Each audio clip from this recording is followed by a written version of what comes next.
Okay, so today we're doing a deep dive into something, well, pretty profound. It's this idea that trauma isn't just, a story in your head. Right. It's something physically encoded in the viscera. That phrase really captures it. Encoded in the body itself. Exactly. And that's a huge shift from how we used to think, Yeah. focusing only on the psychological side. Now we understand the body. It organizes itself around the trauma. It holds on to that helplessness, that rage, that feeling of collapse. And this isn't some rare thing. I mean, the scale of this, it makes this deep dive relevant to almost everyone listening. We found sources. Those numbers are pretty sobering. Yeah. Like 25% of people in the U.S. grew up with alcoholic relatives. Mm-hmm. A quarter. Mm-hmm. And then there's that other one, the comparison. The one about kids. For every soldier in a war zone overseas, there are 10 kids facing danger, like abuse and neglect, right in their own homes. 10 times as many. Yeah. It's a hidden epidemic. And that kind of constant, inescapable threat. Well, the old ways of helping just didn't cut it, did they? Not really. Back in the 70s, it was often about medication, kind of like chemical cautious, just to manage symptoms. Just blunted the edges. Right. And then traditional talk therapy, the kind focused on insight and understanding. Well, for severe trauma, it often just didn't work. Sometimes it even made things worse. Which brings up a big question. If the survival system is so powerful, why wouldn't years of therapy, costing a fortune, actually fix it? Is logic just useless here? In the heat of the moment, or when those old circuits fire up?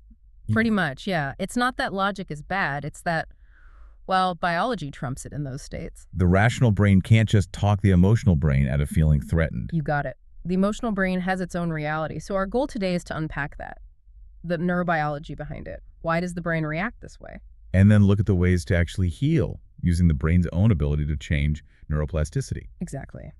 The three main paths to recovery. But first, let's get into the brain itself.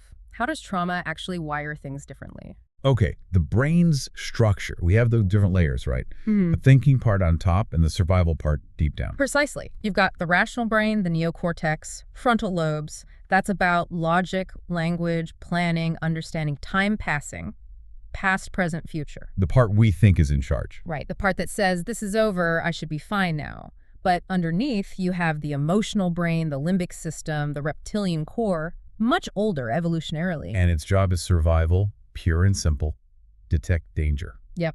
And it's terrible at denial. It believes what it feels. And the key player there is the amygdala.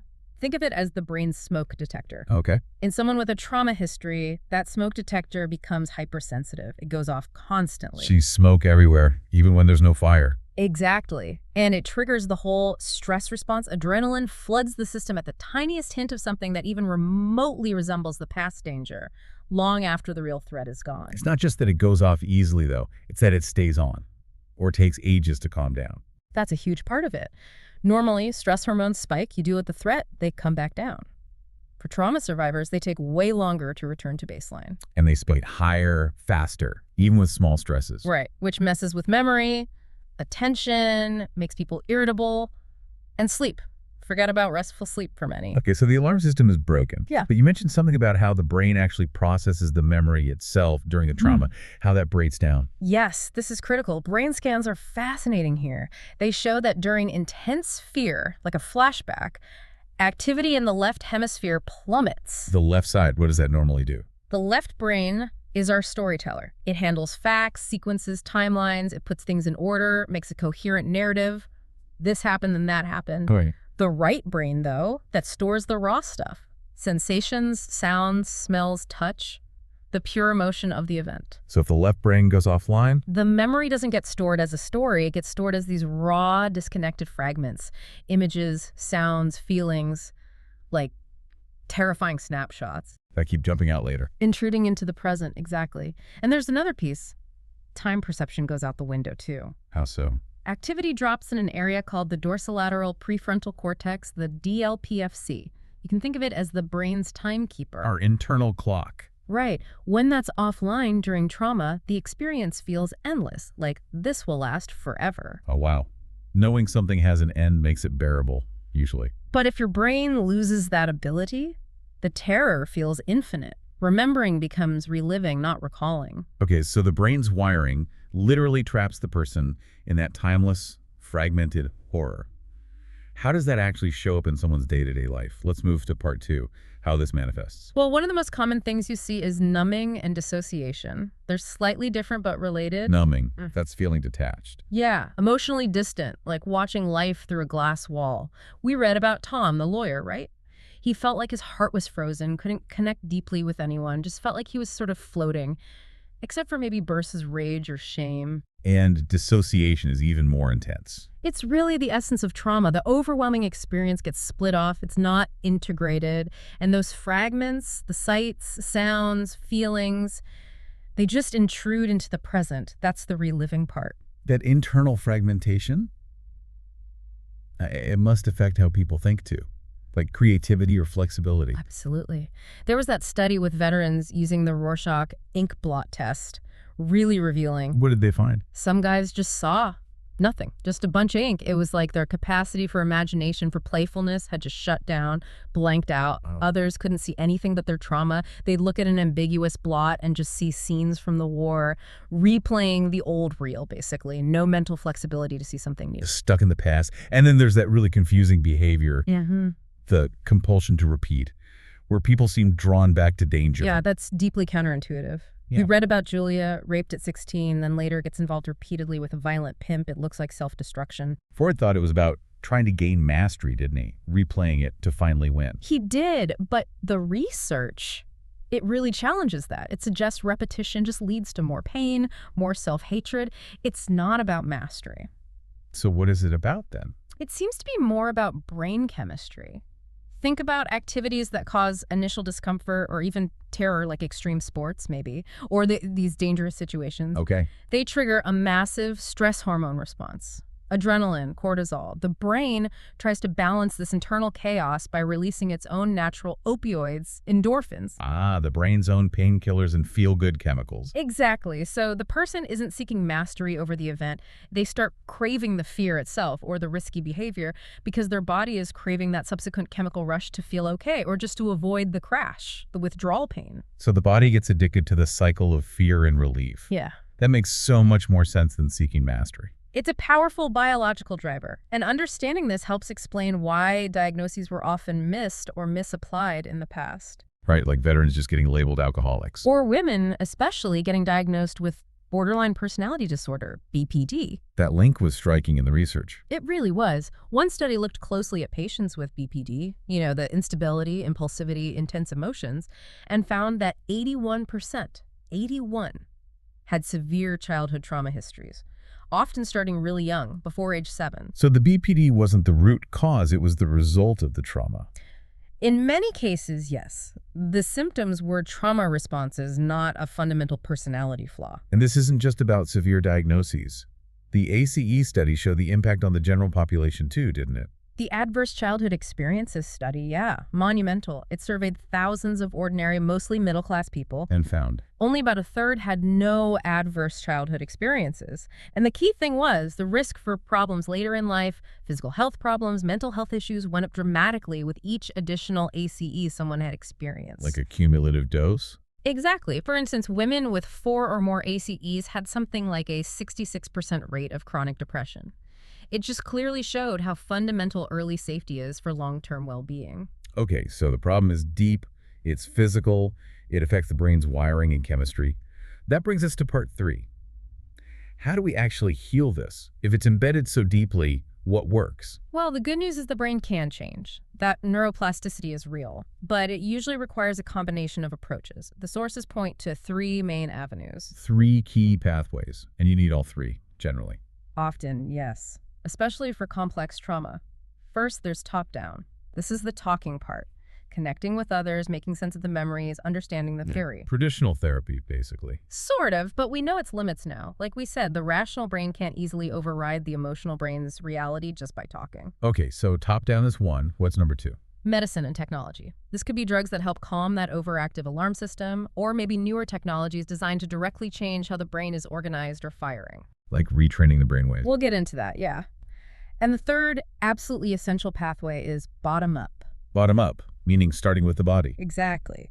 Giving the body direct, physical, visceral experiences that contradict those old feelings of helplessness or rage or collapse.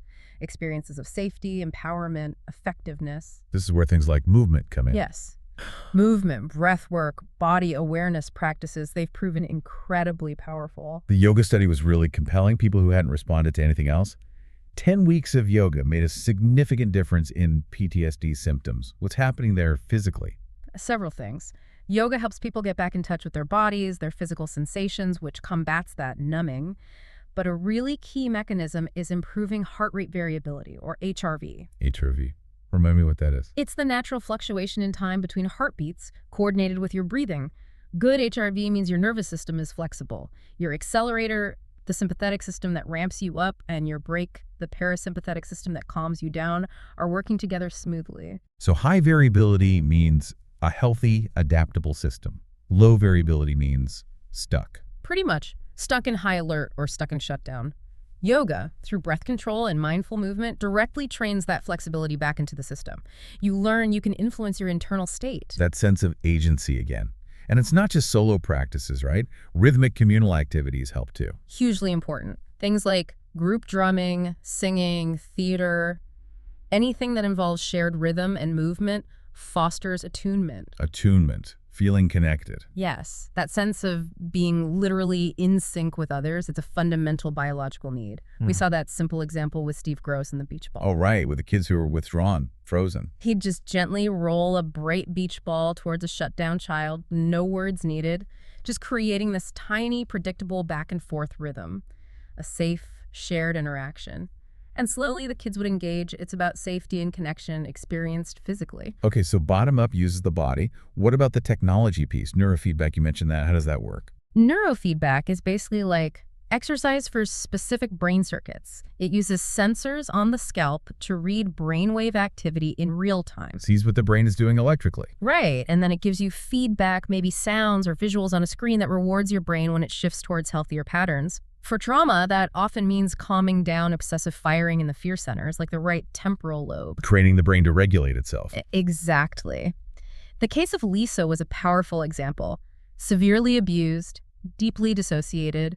She would self-harm, like cutting, and genuinely have no memory of it afterwards. People thought she was lying. Because the dissociation was so complete. Total fragmentation. But through neurofeedback, her brain learned to quiet that internal storm. She went from that chaos to being focused, competent, eventually graduating top of her nursing class. That's an incredible turnaround. And it has potential for addiction, too, especially with trauma involved. Definitely. There was that study with veterans, dual diagnosis, PTSD, and alcoholism. Really tough situation. What did they find?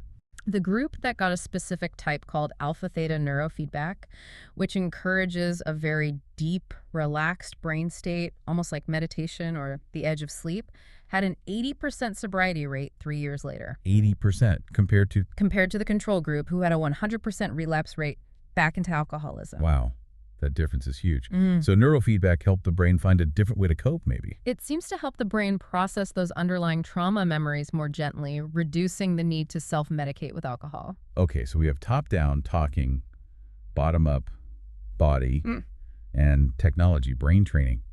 What about the talking cure itself? Can it be adapted? You mentioned EMDR. Yes, eye movement desensitization and reprocessing. EMDR is fascinating because it often helps integrate traumatic memories without the person having to recount the entire horrific story in detail, which can be re-traumatizing for some. How does it work then? The eye movements are key, right? They seem to be. The theory is that the back and forth eye movements, while holding aspects of the memory in mind, mimic the processing that happens during REM sleep. It helps the brain's associative processes kick in. Like shaking up those frozen fragments. Kind of. It helps the brain link those isolated sensory fragments, the images, feelings, sounds, with the language centers and the timekeeping parts of the brain that were offline during the trauma. It allows the pieces to reassemble into a coherent narrative. A story that is now in the past. That's the crucial shift. It becomes something that happened rather than something that is happening. The memory loses its immediate, overwhelming charge. Like that veteran you mentioned, the memory of the stabbing. Right. After EMDR, he described it as something unpleasant that had happened a long time ago. The terror, the shame, they faded because the memory was properly filed away as past event. So putting it all together, the movement, the brain tech, the adapted talking cures. Yeah. What's the core message here? What allows healing to happen? I think the fundamental lesson is that healing involves convincing the whole system mind, body, brain at a deep, visceral level, that it's finally safe.